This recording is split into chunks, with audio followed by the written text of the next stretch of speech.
In his 2010 pledge to make federal hiring easier and quicker, President Barack Obama addressed several areas of concern in the federal government's cumbersome hiring process. In response, federal agencies are now implementing a new 80-day hiring model. Linda Peterson, a retired federal senior executive with over 36 years of human resource management experience, will walk us through the highlights of this new process. So, Linda, why is this reform happening? Hiring reform has actually been needed for a long time. If you talk to federal managers, you talk to federal applicants, it is, as we'd indicated, a very cumbersome process. What are the new requirements? Well, first of all, there is an 80-day model that Air Force is embracing for all of its hiring actions. In addition, hiring reform lays out a variety of requirements that involve having individuals apply just with resumes and cover letters, having managers be much more actively involved in recruitment and workforce planning, using occupational questionnaires that allow individuals to answer online multiple choice questions about their background and experience, in lieu of requiring old-style essays that covered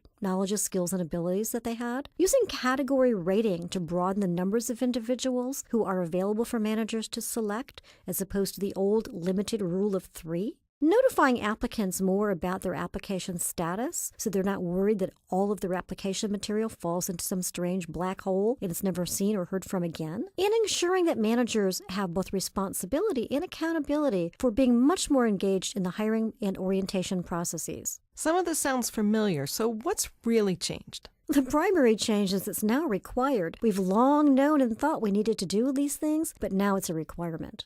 Okay, so how does this change what I need to do as a hiring manager? We need to be thinking about workforce planning. What kinds of jobs do we really need in our organizations? Do we need more trainees? Do we need more senior individuals with certain kinds of expertise? Do we need to fill every vacant job in the same way we had it before? Do we just want to do replacements? Do we want to restructure our organizations? Doing that kind of thinking and planning in advance is now a requirement under hiring reform. In addition, we need to work more closely as partners with our HR specialists in thinking about recruiting, where to recruit, who to recruit, where are the right sources of candidates, what kind of networking should we be doing, how do we share information about the skills we need. Part of that also involves doing a better job ahead of time on job analysis. What are our jobs really requiring in terms of the skills, the knowledges, the abilities, the competencies that we're after? The more managers can work with HR to explain those and think ahead as to what they, the managers, need to fill their jobs with top quality, HR can best partner with them to ensure that they get that best quality.